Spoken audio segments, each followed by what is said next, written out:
ಐದನೇ ದಿನವೂ ಮುಂದುವರಿದ ಇಂಡಿಗೋ ಅವ್ಯವಸ್ಥೆ. ಟೇಕ್ ಆಫ್ ಆಗದ ವಿಮಾನ, ಪ್ರಯಾಣಿಕರ ಪರದಾಟ. ಶುಕ್ರವಾರ 1000 ಇಂಡಿಗೋ ವಿಮಾನಗಳ ಸಂಚಾರ ರದ್ದಾಗಿದೆ. ಐದನೇ ದಿನವೂ ಕೂಡ ಮುಂದುವರೆದಿದೆ ಇಂಡಿಗೋ ಅವ್ಯವಸ್ಥೆ. ಟೇಕ್ ಆಫ್ ಆಗ್ತಾ ಇಲ್ಲ ವಿಮಾನ, ಪ್ರಯಾಣಿಕರು ಪರದಾಡ್ತಾ ಇದ್ದಾರೆ. ಶುಕ್ರವಾರ 1000 ಇಂಡಿಗೋ ವಿಮಾನಗಳ ಸಂಚಾರವನ್ನ ರದ್ದು ಮಾಡಿದ್ದಾರೆ. ಕೆಂಪೇಗೌಡ ಏರ್ಪೋರ್ಟ್ನಲ್ಲಿ ಪ್ರಯಾಣಿಕರು ಪರದಾಡ್ತಾ ಇದ್ದಾರೆ. ದೇಶದ ಬಹುತೇಕ ಏರ್ಪೋರ್ಟ್ಗಳಲ್ಲೂ ಕೂಡ ಇದೇ ಪರಿಸ್ಥಿತಿ ಇದೆ. ಕೇವಲ ಬೆಂಗಳೂರು ಏರ್ಪೋರ್ಟ್ ಅಲ್ಲಿ ಮಾತ್ರ ಅಂತಲ್ಲ, ಶುಕ್ರವಾರನೇ 1000 ಇಂಡಿಗೋ ವಿಮಾನ ಹಾರಾಟವನ್ನ ಸ್ಥಗಿತಗೊಳಿಸಿದ್ದಾರೆ. ಸತತ 5ನೇ ದಿನವೂ ಕೂಡ ಮುಂದುವರಿತಾ ಇದೆ ಪ್ರಯಾಣಿಕರ ಪರದಾಟ. ಟೇಕ್ ಆಫ್ ಆಗ್ತಾ ಇಲ್ಲ ವಿಮಾನ. ಒಂದು ಕಡೆ ಬೇರೆ ಕಡೆ ಹೋಗಬೇಕಾದಂಥ ಪ್ರಯಾಣಿಕರು ನಿಂತಲೇ ನಿಂತ್ಕೊಂಡಿದ್ದಾರೆ. ಅದು ನಿನ್ನೆ 550 ಇತ್ತು, ನಿನ್ನೆ ಶುಕ್ರವಾರ 1000 ಮಾಡಿದ್ದಾರೆ. ಕೆಂಪೇಗೌಡ ಏರ್ಪೋರ್ಟ್ನಲ್ಲಿ ಪ್ರಯಾಣಿಕರು ಪರದಾಡ್ತಾ ಇದ್ದಾರೆ. ಕೇವಲ ಕೆಂಪೇಗೌಡ ಏರ್ಪೋರ್ಟ್ ಅಂತ ಅಲ್ಲ, ಬೇರೆ ಬೇರೆ ದೇಶದ ಬೇರೆ ಬೇರೆ ಏರ್ಪೋರ್ಟ್ಗಳಲ್ಲೂ ಕೂಡ ಇದೇ ಪರಿಸ್ಥಿತಿ ಉಂಟಾಗಿದೆ. ಬೇರೆ ದೇಶಗಳಿಂದ ಬೆಂಗಳೂರಿಗೆ ಬರುವಂತಿಲ್ಲ, ಬೆಂಗಳೂರಿಂದ ಬೇರೆ ದೇಶ ರಾಜ್ಯಗಳಿಗೆ ಹೋಗುವಂತಿಲ್ಲ. ಪ್ರಯಾಣಿಕರು ಪರದಾಡ್ತಾ ಇದ್ದಾರೆ. ಒಂದು ರೀತಿಯಾಗಿ ಬಸ್ ಸ್ಟ್ಯಾಂಡ್ ರೀತಿಯಾಗಿ ಕಂಗೊಳಿಸ್ತಾ ಇದೆ. ಶುಕ್ರವಾರನೇ 1000 ಇಂಡಿಗೋ ವಿಮಾನಗಳ ಸಂಚಾರವನ್ನ ರದ್ದು ಮಾಡಿದ್ದಾರೆ. ಒಂದು ಕಡೆ ಪ್ರಯಾಣಿಕರು ಆಕ್ರೋಶವನ್ನು ವ್ಯಕ್ತಪಡಿಸ್ತಾ ಇದ್ದಾರೆ. ಯಾಕಂತ ಹೇಳಿದ್ರೆ ಎಮರ್ಜೆನ್ಸಿ ಇರುತ್ತೆ, ತುರ್ತಾಗಿ ಹೋಗಲೇಬೇಕಾಗಿರುತ್ತೆ. ಎಲ್ಲಿ ಹೋಗಬೇಕು ಅಂತ ಹೇಳಿದ್ರು ಕೂಡ ವಿಮಾನ ಹಾರಾಟ ಮಾತ್ರ ಇಲ್ಲ. ಅಲ್ಲಿ ಸಿಬ್ಬಂದಿವರನ್ನ ಕೇಳಿದ್ರೆ ಅವರು ಸರಿಯಾಗಿ ರೆಸ್ಪಾಂಡ್ ಮಾಡ್ತಾ ಇಲ್ಲ. ರೀಫಂಡ್ ಮಾಡಿ ಅಂತ ಕೇಳಿದ್ರೆ 7 ದಿನ ಆದ್ಮೇಲೆ ರೀಫಂಡ್ ಮಾಡ್ತೀವಿ ಅಂತ ಹೇಳ್ತಾ ಇದ್ರೆ, ಒಂದು ಅಕೊಮಡೇಷನ್ ಇಲ್ಲ, ಏನು ಸಹ ಕೊಡ್ತಾ ಇಲ್ಲ. ಊಟ ತಿಂಡಿಗೆ ಅಂತ ಹೇಳಿದ್ರೆ ಅಲ್ಲಿ ಸಾಕಷ್ಟು ಖರ್ಚಾಗುತ್ತೆ. ಒಂದು ಬಾಟಲ್ ನೀರು ತಗೋಬೇಕಂತ ಹೇಳಿದ್ರು ಕೂಡ ಏರ್ಪೋರ್ಟ್ನಲ್ಲಿ 80 ರಿಂದ 90 ರೂಪಾಯಿ ಬೇಕಾಗುತ್ತೆ. ಒಂದು ಹೊತ್ತಿನ ತಿಂಡಿ ಊಟ ಮಾಡ್ಬೇಕಂತ ಹೇಳಿದ್ರೆ 250 ರಿಂದ 300 ರೂಪಾಯಿ ಬೇಕಾಗುತ್ತೆ. ಇಂಥ ಪರಿಸ್ಥಿತಿಗಳು ಇದೆ. ಯಾಕೆ ಸಿಬ್ಬಂದಿಗಳು ರೆಸ್ಪಾಂಡ್ ಮಾಡ್ತಾ ಇಲ್ಲ? ಇದು ಕೇವಲ ಕೆಂಪೇಗೌಡ ಏರ್ಪೋರ್ಟ್ನಲ್ಲಿ ಮಾತ್ರ ಅಲ್ಲ, ದೇಶದ ಹಲವು ಭಾಗಗಳ ಏರ್ಪೋರ್ಟ್ನಲ್ಲೂ ಕೂಡ ಇದೇ ಪರಿಸ್ಥಿತಿ ಉಂಟಾಗಿದೆ. ನಿನ್ನೆ ಕೂಡ ಅಷ್ಟೇ ನೋಡಿದ್ವಿ, ಒಂದು ತಂದೆಯ ಅಸ್ಥಿಯನ್ನ ಹಿಡಿದು ಕೂಡ ಮಕ್ಕಳು ಕಣ್ಣೀರನ್ನ ಹಾಕ್ತಾ ಇದ್ರು. ಅಸ್ಥಿಯನ್ನು ವಿಸರ್ಜನೆ ಮಾಡಬೇಕು, ಆದ್ರೆ ಈ ಪರಿಸ್ಥಿತಿ ಉಂಟಾಗಿದೆ. ಇನ್ನೊಂದು ಕಡೆ ನೋಡಿದ್ರೆ ಮದುವೆ ರಿಸೆಪ್ಷನ್ ನಡಿಬೇಕಿತ್ತು, ಮದುವರರು ಕೂಡ ಆನ್ಲೈನ್ ಅಲ್ಲೇ ರಿಸೆಪ್ಷನ್ ಮಾಡ್ಕೊಂಡ್ರು. ಎಂತಹ ಪರಿಸ್ಥಿತಿಗೆ ತಂದುಬಿಟ್ಟಿದೆ ಅಂತ ಹೇಳಿದ್ರೆ ಸತತವಾಗಿ 5ನೇ ದಿನಕ್ಕೆ ಕಾಲಿಟ್ಟಿದೆ. ಇಂಡಿಗೋ ವಿಮಾನ ಹಾರಾಟದಲ್ಲಿ ಭಾರಿ ವ್ಯತ್ಯಯ. ದೇಶದ ಏರ್ಪೋರ್ಟ್ಗಳಲ್ಲಿ ಪ್ರಯಾಣಿಕರ ದಟ್ಟಣೆ ಜಾಸ್ತಿ ಆಗ್ತಾನೆ ಇದೆ. ಸೋಮವಾರ ಸಹಜ ಸ್ಥಿತಿ ಅಂತಿರೋ ಸಚಿವಾಲಯ ಡಿಸೆಂಬರ್ 10ರವರೆಗೂ ಕೂಡ ಯಥಾಸ್ಥಿತಿ ಅಂತ ಇಂಡಿಗೋ ಹೇಳ್ತಾ ಇದೆ. ಸೂಕ್ತ ಮಾಹಿತಿ ಸಿಗದೆ ಪ್ರಯಾಣಿಕರು ಪರದಾಡ್ತಾ ಇದ್ದಾರೆ. ಅಟ್ಲೀಸ್ಟ್ ಒಂದು ಮಾಹಿತಿ ಆದ್ರೂ ಕೊಡ್ಬೋದಲ್ಲ. ಇಲ್ಲಿವರೆಗೂ ಕೂಡ ಫ್ಲೈಟ್ ಹಾರಾಟ ಇರೋದಿಲ್ಲ ಅಂತೇಳಿ ಪಾಪ ಅವರು ಬೇರೆ ಬೇರೆ ಭಾಗಗಳಿಂದ ಬಂದು ಕಾಯ್ತಾ ಇರ್ತಾರೆ. ಒಂದ್ ಕಡೆ ಸಚಿವಾಲಯ ಹೇಳ್ತಾ ಇದ್ರೆ ಸೋಮವಾರವರೆಗೂ ಕೂಡ ಇದೇ ರೀತಿಯಾಗಿರುತ್ತೆ, ಸೋಮವಾರ ನಂತರ ಸರಿಯಾಗುತ್ತೆ ಅನ್ನುವಂಥ ಮಾಹಿತಿ ಕೂಡ ಇವಾಗ ಕೊಡ್ತಾ ಇದೆ. ಆದ್ರೆ 5 ದಿನಗಳಿಂದನೂ ಕೂಡ ಪರದಾಟವನ್ನ ಪಡ್ತಾ ಇದ್ದಾರೆ. ಕುತ್ಕೊಳ್ಳೋಕ್ಕೂ ಸಹ ಜಾಗ ಇಲ್ಲ. ಆದ್ರೂ ಕೂಡ ಸಿಬ್ಬಂದಿಗಳು ಯಾಕೆ ನಿರ್ಲಕ್ಷ್ಯವನ್ನ ಮಾಡ್ತಾ ಇದ್ದಾರೆ? ಡಿಸೆಂಬರ್ 10ರವರೆಗೂ ಕೂಡ ಇದೇ ರೀತಿಯಾಗಿರುತ್ತೆ. ಸೂಕ್ತ ಮಾಹಿತಿ ಸಿಗದೆ ಪ್ರಯಾಣಿಕರು ಒಂದ್ ಕಡೆ ಪರದಾಡ್ತಾ ಇದ್ದಾರೆ.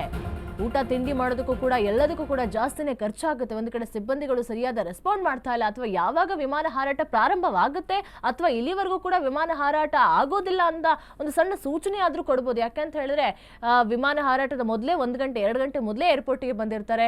1 ಗಂಟೆ 2 ಗಂಟೆ ಈಗ ಲೆಕ್ಕಕ್ಕೆ ಇಲ್ಲ. ಯಾಕಂತ ಹೇಳಿದ್ರೆ ರಾತ್ರಿ ಇಡೀ ಕಾಯ್ಕೊಂಡು ಕುತ್ಕೊಂಡಿದ್ದಾರೆ. ಇಲ್ಲ ಇವಾಗ ಸ್ಟಾರ್ಟ್ ಆಗುತ್ತೆ ಅಂತ ಹೇಳಿ.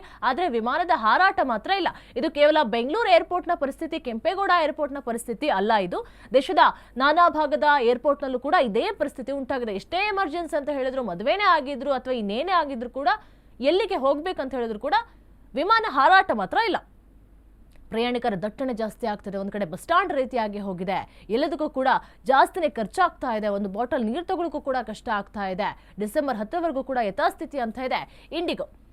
ಪ್ರಯಾಣಿಕರು ಒಂದ್ ಕಡೆ ಆಕ್ರೋಶವನ್ನು ಹೊರಹಾಕ್ತಾ ಇದ್ದಾರೆ. ಸೂಕ್ತ ಮಾಹಿತಿ ಸಿಗ್ತಾ ಇಲ್ಲ. ಯಾಕಂತ ಹೇಳಿದ್ರೆ ಮೊದಲೇ ಹೇಳ್ಬೋದಲ್ವಾ, ಸತತವಾಗಿ 5 ದಿನ ಆಯ್ತು, ಒಂದಲ್ಲ ಎರಡಲ್ಲ 5 ದಿನಗಳಿಂದ ಪ್ರಯಾಣಿಕರು ಪರದಾಡ್ತಾ ಇದ್ದಾರೆ. ಯಾಕೆ ಸೂಕ್ತ ಮಾಹಿತಿಯನ್ನ ಕೊಡ್ತಾ ಇಲ್ಲ? ಎಮರ್ಜೆನ್ಸಿ ಇರುತ್ತೆ. ಒಂದು ಕಡೆ ನೋಡಿದ್ರೆ ನೆನ್ನೆನೂ ಕೂಡ ನೋಡಿದ್ವಿ ನಾವು, ಮದುವೆ ರಿಸೆಪ್ಷನ್ ಕೂಡ ಆನ್ಲೈನ್ ಅಲ್ಲಿ ಆಯ್ತು. ತಂದೆಯ ಅಸ್ಥಿಯನ್ನೇ ಹಿಡ್ಕೊಂಡು ಮಗಳು ಕೂಡ ಕಾಯ್ತಾ ಇದ್ರು ಹೋಗ್ಬೋದು ಅಂತ ಹೇಳಿ. ಯಾರಿಗೂ ಕೂಡ ವಿಮಾನ ಹಾರಾಟದ ಸದ್ದೇ ಇಲ್ದಂಗಾಗಿ ಹೋಯ್ತು. ಇಂಡಿಗೋ ಸಂಸ್ಥೆಯ ಬಿಕ್ಕಟ್ಟಿನ ಬಗ್ಗೆ ತನಿಖೆ ಸೂಚನೆ. ಉನ್ನತ ಮಟ್ಟದ ತನಿಖೆ ಸೂಚಿಸಿದ ಕೇಂದ್ರ ಸರ್ಕಾರ. ವಿಮಾನಯಾನ ಸಚಿವ ರಾಮ್ ಮೋಹನ್ ರಾಯ್ಡು ಆದೇಶವನ್ನು ಹೊರಡಿಸಿದ್ದಾರೆ. ಪರಿಸ್ಥಿತಿಯ ಬಗ್ಗೆ ಸೂಕ್ತ ರೀತಿಯಲ್ಲಿ ಅವಲೋಕನೆ ಮಾಡಬೇಕು. 3 ದಿನದ ಒಳಗೆ ಬಿಕ್ಕಟ್ಟಿಗೆ ಪರಿಹಾರಕ್ಕೆ ಭರವಸೆಯನ್ನ ಕೊಟ್ಟಿದ್ದಾರೆ. ಇಲ್ಲ ಸರಿ ಹೋಗುತ್ತೆ, ಸೋಮವಾರದೊಳಗೆ ಇದೆಲ್ಲವೂ ಕೂಡ ಸರಿ ಹೋಗುತ್ತೆ ಅಂತ ಕೂಡ ಹೇಳ್ತಾ ಇದ್ದಾರೆ. ಆದ್ರೆ ಈ 5 ದಿನ ಕಳೆದು ಹೋಗಿದೆ. ಈ 5 ದಿನದಲ್ಲೇ ಏನಾದ್ರೂ ಒಂದು ಸೂಚನೆಯನ್ನ ಕೊಡಬಹುದಿತ್ತು. ಆದ್ರೆ 5 ದಿನದವರೆಗೂ ಕೂಡ ಪ್ರಯಾಣಿಕರು ಪರದಾಟವನ್ನ ಪಡ್ತಾ ಇದ್ರು. ಯಾಕಂತ ಹೇಳಿದ್ರೆ ಇಲ್ಲಿವರೆಗೂ ಕೂಡ ಸ್ಟಾರ್ಟ್ ಆಗ್ಲಿಲ್ಲ, ಸ್ಟಾರ್ಟ್ ಆಗ್ಬೋದು ಅಂತ ಹೇಳಿ ಯೋಚನೆಯಲ್ಲಿದ್ರು. we have observed that the new FDTL regulations, they started in November, which was 1 month before itself. And through the last 1 month also, we have been observing, and things were pretty much not to the extent of this, but there was no issue regarding the new FDTL norms that was observed. And the second thing is that the other airlines, Air India or the Akasa or SpiceJet, they have all adjusted and they have done the necessary this thing. But here, what was unanticipated suddenly, which has boomed into this because of the mismanagement that has happened at the Indigo regarding their crew, that is why this incident has happened, which is why, to ensure normalcy is there at the earliest, we have given certain abeyance to the FDTL norms to Indigo. But on the other side, because we have observed this only in Indigo, so we have established a committee which will inquire into all this so that they can establish where things went wrong and who did it wrong. And we are going to take necessary action on that also.